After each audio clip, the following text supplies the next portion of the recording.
मुझे ब्लैकमेल किया, मुझे मारने की कोशिश की। राना अकरम की मेरी जो बातें हुई हैं, वो कहता है जी मैं विद इन 1 मंथ तुम्हारे हस्बैंड को बाहर ले आऊँगा, तुम जो है ना 50 लाख रुपया मुझे दे दो और 2 नाइटें मेरे साथ स्पेंड करो। बेटा आप जाएं, जाके ये जो मामला है इसको ज़रा क्लियर करें। जो राना अकरम मेरी गाड़ी चला रहा है, मेरी गाड़ी में बैठ के मेरे साथ डील कर रहा है, वो भी मेरे पास हैं सर। उसके बाद मैंने इतने धक्के खाए हैं कि मेरे हाल में मेरी तो बाटा वाली जुतियाँ भी घस गई। लेकिन इस राना अकरम ने और जो इसके साथ गैंग है बहुत बड़ा माफिया है, उसने मेरी दाल नहीं गलने दी। मेरे जैसे पता नहीं कितने घर उसने उजाड़े हैं, कितने घरों के बेटों को बेटियों को तबाह किया है। जिस बीबी का नाम लिया जा रहा है, मैं तो कहती हूँ वो एक मोहरा है। पीछे जो राना अकरम है ये मेन बंदा है, और इसको पकड़ लें, जितना इनका पीछे माफिया बैठा हुआ है सारा सामने आ जाएगा।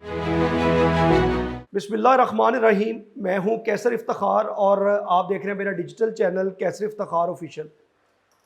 अनमोल उर्फ पिंकी का जैसे ही केस खुला है तो और बहुत सारे पंडोरा बॉक्स जो बंद हो चुके थे वो भी दोबारा से खुलना शुरू हो गए। मेरे साथ इस आज के इंटरव्यू में निगार चौधरी, जो किसी भी तारुफ की मोहताज नहीं है, मीडिया इंडस्ट्री से हैं, लेकिन उसके साथ साथ पिछले दिनों जो गुज़िश्ता दिनों में अपने हस्बैंड अमार भट्ट के हवाले से काफ़ी गर्दिश में रही और बहुत सारी प्रेस कॉन्फ्रेंसेस जो कंडक्ट भी की। और जो ये सारा गैंग है जिसके हवाले से अभी बातें हो रही हैं लाहौर पुलिस के हवाले से, जिसमें राना अकरम जो इंस्पेक्टर है रिटायर्ड, उनके हवाले से भी ये भी उन्हीं की जो डसी हुई हैं। आज हमने इनको इस इंटरव्यू में मदऊ किया है और इन्हीं से जानेंगे कि उस वक़्त इनके साथ राना अकरम ने क्या सलूक किया और कैसे इनके हस्बैंड अमार भट्ट को एक स्पीडी गैंग के नाम से जोड़ा और अकेले जो अमार भट्ट इनके शौहर हैं उन पर मुकदमा दर्ज करवा दिया। तो निगार चौधरी साहब, बहुत शुक्रिया आपके कीमती टाइम का। और ये बताइएगा कि इस वक्त अनमोल उर्फ पिंकी जो है वो ना सिर्फ सोशल मीडिया पर बल्कि हर जुबान ज़द आम पर इस वक्त हर बंदा इसी केस के हवाले से बात कर रहा है। आज हमने आपको इस इंटरव्यू में इसलिए मदऊ किया कि आप भी कुछ हकायक अवाम के सामने और उन आला अफसरान के सामने रखें जो आपके शौहर अमार भट्ट को स्पीडी गैंग के साथ जोड़ा। सारा पहले कुछ वाक़या बताइएगा कि सारा मामला आपके साथ कैसे हुआ। मैं ये कहना चाहूँगी कि आज जो मैं इंटरव्यू में हाज़िर हुई हूँ वो भी वजह यही है कि काफ़ी यूट्यूबर हैं जिनको पता नहीं है कि एक्चुअली रियलिटी क्या है। ऐसे ही अपनी तरफ से बातें बना रहे हैं और अपनी तरफ से मनगढ़ंत कहानियाँ बना के मेरे हस्बैंड को शो किया जा रहा है, जो कि मुझे पसंद नहीं है। और उस टाइम से लेके अब तक 2 से 3 साल हो रहे हैं, 2 ढाई साल हो गए, 7वें महीने में अभी 3 साल हो जाएंगे। 2024 के 7वें महीने की बात है। मेरे घर पे एक रेट होती है, रेट में राना अकरम होता है। राना अकरम के साथ काफ़ी लोग होते हैं। वो जब रेट करते हैं तो उसके दौरान में बाहर से कुछ मंशियात लाते हैं, ला के रखते हैं और वीडियो बनाते हैं और मंशियात वापस ले जाते हैं। उसके वहाँ से कहानी शुरू हो जाती है। हमें नहीं पता था कि वो मंशियात है या क्या नहीं है। पहले तो मैंने एप्लीकेशंस दी, मेरे हस्बैंड के ऊपर इन्होंने पर्चा दे दिया कि ये जी गैंग है, और गैंग जो है ना वो इनका बहुत बड़ा गैंग है, वो फलान स्पीडी गैंग है। अच्छा, पहली बात तो ये है कि मेरा अगर हस्बैंड गैंग था तो गैंग के ऊपर पर्चा होता है, एक बंदे का कौन सा गैंग होता है। मेरी तो पहली बात तो ये थी, और यही बात लेकर मैं CCPO चली गई। CCPO जाकर मैंने एक एप्लीकेशन दी कि सर मेरे घर से 60 से 70 लाख रुपए का सामान उठाया गया है और प्रॉपर डकैती की गई है। उस टाइम चिट्टे वो क्या उसको बोलते हैं, कुछ ऐसा वर्ड चला हुआ था कि रोड के ऊपर पुलिस वाले खुद ही डकैतियाँ करते हैं और खुद ही उसको करते हैं, ऐसा करके। लेकिन मैंने जब CCPO के सामने अपनी दरख्वास्त रखी, CCPO ने सारी सेफ सिटी के निकलवाए फुटेजेस, और SSP ताहिर साहब ने सारी उसके अंडर इंक्वायरी हुई मेरी, उन्होंने सारा कुछ करवा के राना अकरम को साहब को गिल्टी कर दिया। जब गिल्टी कर दिया तो मेरे हस्बैंड का केस जो था वो चल रहा था। उसके दौरान में जब मैं प्रेस कॉन्फ्रेंस पे आई, क्योंकि मैं शॉर्ट बातें करती हूँ, बातें तो इन्होंने बहुत हरकतें तो बहुत की ना, मुझे ब्लैकमेल किया, मुझे मारने की कोशिश की, मेरे पीछे शूटर्स लगाए। मेरी जब भी जहाँ भी गाड़ी जाती थी पीछे आगे 2-4 बंदे होते थे कि हम इसको किसी तरीके से ट्रैप करें। लेकिन अल्लाह ताला ने मुझे बचा लिया। मैं 2-3 महीने तो घर से नहीं निकली सर। उसके बाद जो था ना, इन्होंने जो भी मेरे हस्बैंड को सज़ा करवा दी। सज़ा करवाने के बाद इन्होंने कहा, सज़ा से पहले राना अकरम की मेरी जो बातें हुई हैं, वो कहता है जी मैं विद इन 1 मंथ तुम्हारे हस्बैंड को बाहर ले आऊँगा, तुम जो ना 50 लाख रुपया मुझे दे दो और 2 नाइटें मेरे साथ स्पेंड करो। ये बात जी ये सोशल मीडिया पे तब भी मैंने बताया था जब मैं प्रेस कॉन्फ्रेंस मैंने पहली की थी प्रेस क्लब में। ये मेरी उस टाइम की बात है, क्योंकि इन्होंने उस टाइम मेरे साथ बहुत ज़्यादा ज्यादतियाँ की थी। जब मैंने ये बात सुनी, मैंने कहा जी आज मैं तुम्हारे नीचे, कल किसी और के नीचे, उससे बेहतर ये कि मर जाना। मेरे बंदे ने जो एक्सेप्ट किया था, इन्होंने उसको भी बोला था। जब वो एक फुटेज था उसके अंदर वो कहता जी मेरी बीवी को तुम लोग छोड़ दो, जो तुम कहोगे मैं कहूँगा कि जी तुम लोग सही कह रहे हो। अच्छा जी, उस टाइम भी इन्होंने जाती की। मैंने कहा जी ठीक हो गया। हमने प्रेस कॉन्फ्रेंस की। प्रेस कॉन्फ्रेंस के बाद ये सारा जो भी सिनेरियो है सबको पता है, सबके सामने वीडियोस थी। एक वीडियो का सीसीपीओ के सामने जिक्र हुआ जिसके अंदर एक हमारे डीआईजी बड़े मोहतरम हैं, उन्होंने एक वीडियो दिखाई मेरे खिलाफ, वो वाली जो इन्होंने उधर मेरे घर पे बनाई थी। कहते हैं सीसीपीओ कमियाना साहब को कहते हैं कि भाई ये देखें ये ना गिल्टी है, लिहाजा सर आप इस केस को जो इनकी एप्लीकेशन है ना वो रिजेक्ट कर दें। सीसीपीओ कमियाना साहब ने बोला कि रिजेक्ट नहीं मैं करता, लेकिन आप जो है ना इस मामले को भी ज़रा सामने लाएं, ये क्या है। मुझे उन्होंने बोला बेटा आप जाएं, जाके ये जो मामला है इसको ज़रा क्लियर करें, फिर उसके बाद अपनी दूसरी कार्रवाई की तरफ आएँ। अच्छा जी, मैंने क्या किया कि आके मैंने प्रेस कॉन्फ्रेंस एक अपने घर पे रखी। मैंने रख के मैंने बोला कि वो वीडियो सामने ले आएँ, जो भी वीडियो थी वो उस टाइम मैटर जो भी चला वो सारा था। इनके शॉर्टकट बात ये आती है कि इन्होंने ट्रैप करते करते अब मेरे केस आ गया। जब मुझे पैसे मिले, उसके पासपोर्ट 2 मिले, 4 पासपोर्ट मिले, 2 मोबाइल मिले, 2 ढाई तोले सोना मिला। ये भी मैंने डिस्कस किया था उसके अंदर। मेरे पास फुटेजेस भी हैं, मेरे पास वीडियोस भी हैं। जो राना अकरम मेरी गाड़ी चला रहा है, मेरी गाड़ी में बैठ के मेरे साथ डील कर रहा है, वो भी मेरे पास हैं। मेरे हस्बैंड को दौराने जेल, वो जेल में था, उससे निकलवा के इलीगल ला के मेरे साथ गाड़ी में बैठ के कॉफ़ी भी पिलाई और गपशप भी लगाई और डीलें वीलें करता रहा।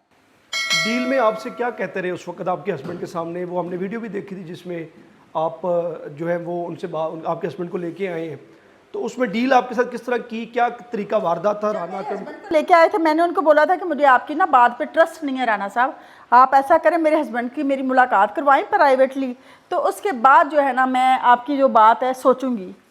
ठीक हो गया। मैं तो चाह रही थी कि एक दफ़ा सामने तो आए, एक्चुअली बात क्या है मुझे तो पता ही क्यों नहीं है। तो जिस चीज़ का पता नहीं उसको सामने तो लाना चाहिए। तब तक ये जो मंशियात वाली जो इन्होंने वीडियो बनाई थी वो कुछ नहीं था। ओके। अच्छा जी, इन्होंने दिन को तकरीबन 2 बजे से लेके 4-5 बजे तक हम दोनों मियाँ बीवी को गाड़ी में घुमाते रहे। पीछे इनकी गाड़ी थी, डाला था, आगे हमारी गाड़ी थी। वो मैंने वो मेरे एक हमने किसी से फ़ोन करवाया, वीडियो कॉल बनवाई, वो सारा वीडियो कॉल के अंदर आया हुआ है। ये मेरी गाड़ी ड्राइव कर रहा था। अगर वो मेरा हस्बैंड मुजरिम था, वो गैंग था, इसको मेरी गाड़ी चलाने की क्या ज़रूरत थी?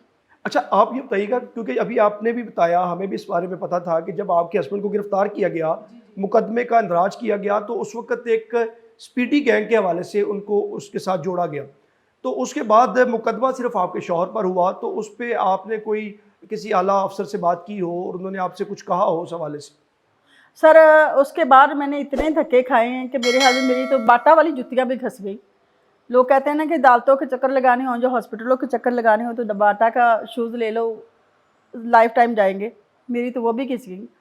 मैंने बहुत तरले लिए, बहुत जलालत खट्टी, बहुत कुछ मैंने देखा, लेकिन इस राना अकरम ने और जो इसके साथ गैंग है बहुत बड़ा माफिया है, उसने मेरी दाल नहीं गलने दी। मेरी एक एप्लीकेशन जो सीसीपीओ ने कमियाना साहब ने प्रूव्ड की थी, जिसमें मुझे सामान मिला, जिसमें मुझे सारी चीज़ें मिली, उसके ऊपर एक हमारे बड़े मोहतरम एसपी साहब हैं, उन्होंने भी राना अकरम के छतर छाया में एक फेक इंक्वायरी की, जो अभी मेरी चल रही है अदालत में। इस 20 तारीख को इंशाल्लाह ताला फैसला मेरे हक़ में होगा।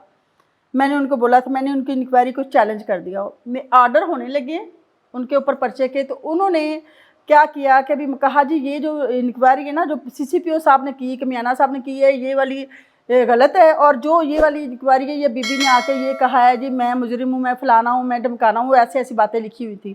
मैंने कहा सर मेरे सामने ले आए फुरकान बिलाल साहब को, मैंने आज तक देखा ही नहीं है। उन्होंने मेरी इंक्वायरी की है और ये सारे मामलात। अच्छा, अभी आपने बताया अपनी कॉन्वर्सेशन में कि राना अकरम के ख़िलाफ़ एक सीसीपी ऑफिस में एसएसपी साहब थे, वो आई थिंक आप नाम ले रही हैं, ताहिर, उन्होंने उनको उस इंक्वायरी में जो है वो गिल्टी भी करार दिया राना अकरम को। गिल्टी करार दिया। उससे फिर हमारे थे इमरान हाँ इमरान करामत, हाँ जी, उन्होंने मुझे सलाम जो जितना सामान था उनकी टेबल के ऊपर मुझे कलेक्ट करवाया गया, जिसमें से 2 पासपोर्ट थे, 4 पासपोर्ट थे, 2 मोबाइल थे, तकरीबन 2 से ढाई तोले सोना था, ऐसी चीज़ें थी। अच्छा, अभी सारी कॉन्वर्सेशन हमने आपकी सुनी भी, पहले भी हमें आपके केस के बारे में इंफॉर्मेशन है कि आपने प्रेस कॉन्फ्रेंसेस की, आपने बहुत सारा मीडिया पे भी वावेला किया, लेकिन उसके बावजूद आपके हस्बैंड के जो है वो मुकदमा दर्ज हुआ, वो इस वक्त बरी भी हो चुके हैं। तो अभी उसके बाद कोई ऐसा कोई आपके साथ कोई किसी ने कोई रब्ता किया हो, या किसी ने कोई थ्रेट किया हो, या कोई ऐसी? थ्रेड तो ये है कि इस टाइम जो मेरा अभी यूट्यूब के ऊपर मतलब इंटरव्यूज़ देने का मकसद है, मुझे कोई फेम क्रेज़ी नहीं हूँ मैं, मुझे इन चीज़ों से कोई फेम नहीं चाहिए। मेरा सिर्फ ये मकसद है कि एक जो जिसको इन्फॉर्मेशन नहीं है मेरे हस्बैंड के बारे में या मेरे बारे में, वो कोई काइंडली प्लीज़ कोई भी बात ना करे। दूसरी बात ये कि मेरी मरियम नवाज़ साहिबा से ये रिक्वेस्ट है कि मेरे केस को स्पेशली देखा जाए, जो मेरा सामान है मुझे वापस करवाया जाए, और जो मेरे हस्बैंड के ऊपर पर्चे का इल्ज़ामात लगे थे उसको हटाया जाए। अभी जो सूरत हाल इस वक्त बनी है, अनमोल उर्फ पिंकी का केस इतना बड़ा वायरल हो गया और बहुत सारा इस वक्त शोर शराबा भी है सोशल मीडिया पर, मीडिया पर। अदालती कार्रवाई का जो आज अमल हमने देखा, जो उसने जो अदालत के बाहर आकर हाथा अदालत में जो अनमोल उर्फ पिंकी ने बयानात दिए, वो आपने भी सुने, पूरी दुनिया ने सुने। जी, सारी दुनिया ने सुने। तो अभी इस सारे केस के बाद राना अकरम जो इंस्पेक्टर इस वक्त रिटायर्ड हो चुके हैं, वो एक्सपोज हो चुके हैं। काफ़ी लोग जो है उनके खिलाफ जो है वो ज़राए के मुताबिक उनके बातें कर रहे हैं। तो आपको क्या लगता है कि इस बार जो है वो राना अकरम जो माजी की तरह इस दफ़ा बच पाएंगे, या उनके खिलाफ कोई कार्रवाई होगी? इस टॉपिक पे मैं ये कहूँगी कि उस टाइम मुझसे एक क्वेश्चन किया गया कि जी मान लेते हैं कि आप सच कह रही हैं कि ये सामान आपका नहीं है, बाहर से आया है, तो ये कहाँ से आया है? आज अल्लाह ताला ने, मैंने तो नहीं खुलासे किए, तो ये तो अल्लाह ताला की रहमत है कि ये उसने खुलासे किए कि ये सामान उसकी बीवी के घर से आता था, और मेरे जैसे पता नहीं कितने घर उसने उजाड़े हैं, कितने घरों के बेटों को बेटियों को तबाह किया है। ये तो राना करम जानता है या अल्लाह जानता है। और रहेगी बात वो जो जिस बीबी का नाम लिया जा रहा है, मैं तो कहती हूँ वो एक मोहरा है, पीछे जो राना अकरम है ये मेन बंदा है, और इसको पकड़ लें, जितना इनका पीछे माफिया बैठा हुआ है ना, सारा सामने आ जाएगा। आखिरी सवाल ये बताइएगा कि इस दफ़ा ही क्यों जो वफाकी तहकीकाती इदारे या सारा जो मैकेनिज़्म है वो हरकत में आया है? इससे पहले भी बहुत सारी शिकायत बहुत सारे अफसरान के ख़िलाफ़ होती हैं, स्पेशली जो मंशियात नारकोटिक्स का जो एक यूनिट है उस हवाले से। क्या लगता है आपको इस दफ़ा क्या ऐसा हो गया कि सारी चीज़ें, सारा मैकेनिज़्म जो है वो हरकत में आ गया?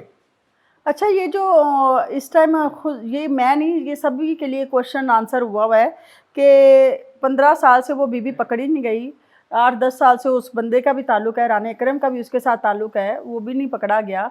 जब 7-7 करोड़ की कमरों में बैठ के डीलिंग होती थी उस टाइम, तो मैं क्योंकि इनके दफ्तरों के चक्कर लगा रही थी, करोड़ों की बातें मैं सुनती थी और बंदों का नाम भी सुनती थी, लेकिन ये मतलब बंदों की डिस्कस सुनती थी, नाम का नहीं पता था।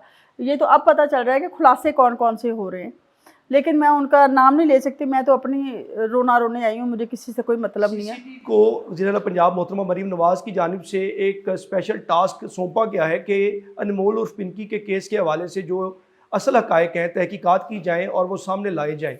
उसमें आप मोहतरमा मरीम नवाज़ साहिबा से कोई कुछ रिक्वेस्ट करना चाहें, और जितने भी आला हुकाम हैं उनसे कुछ कहना चाहें? मैं ये कहना चाहती हूँ, मैडम मरीम नवाज़ साहिबा बहुत अच्छा काम कर रही हैं, अल्हम्दुलिल्लाह, शुक्र अल्हम्दुलिल्लाह। ख़ास तौर पे औरतों के लिए उन्होंने बहुत कुछ किया है। अल्लाह ताला उनको ज़िंदगी दे, अल्लाह ताला और उनको हिम्मत दे, वो ज़्यादा से ज़्यादा मज़ीद काम करें, और मुझे यकीन है कि ये इस मामले में भी मरीम नवाज़ साहिबा बहुत अच्छा फ़ैसला करेंगी। इस टाइम ये जो बीबी सामने आई है, इसकी कोई वजह है, ये ऐसे नहीं सामने आई है। अब ये अल्लाह करे कोई अच्छा फ़ैसला हो, लगता नहीं है कि ये होगा। जी बिल्कुल, निगार चौधरी साहिबा हमारे साथ मौजूद थी और इनके साथ हमने बात की, और इन्होंने बताया कि जो इनके हस्बैंड अमार भट्ट पर मुकदमा था वो जाली था, और उसके पीछे भी जो कड़ियाँ हैं वो राना अकरम के साथ जो हैं वो जुड़ी हुई हैं, और उनको ये उम्मीद है कि इस बार जो इस अनमोल उर्फ पिंकी का जो केस है उस पर अगर तहकीकात जो 100% मेरिट पर हो जाएं, तो जो इनके हस्बैंड पर जो मुकदमा हुआ था अमार भट्ट पर, उस तरह उस मुकदमा और जो उसके अलावा जितने भी मुकदमात जाली राना अकरम या उनके जितने भी जो सबॉर्डिनेट्स हैं उनकी जानिब से किए गए हैं, हो सकता है कि इस तहकीकात में वो भी सामने आ जाएं, और जो नाकर्दा गुनाहों की सज़ाएँ लोगों को दिलवाई गई हैं उनका कुछ अजाला हो सके। इस वक्त मोहतरमा मरीम नवाज़ साहिबा की तरफ نہ صرف پورا پنجاب بلکہ پورا پاکستان اس وقت دیکھ رہا ہے کہ وہ کس لیول پر جا کے کتنا میرٹ پر جو ہے اس کیس کے حوالے سے جو انویسٹیگیشن کرتی ہیں اور حقائق سامنے لے کر آتی ہیں. جو بھی ڈیولپمنٹ ہوگی وہ بھی ہم آپ کے ساتھ شیئر کریں گے. ہمارے چینل کو لائک اور سبسکرائب ضرور کیجیے گا. کمنٹ باکس میں اپنے خیالات کا اظہار بھی کیجیے گا. اگلی خبر اور ویلاگ تک کے لیے ہمیں دیں اجازت. اللہ حافظ.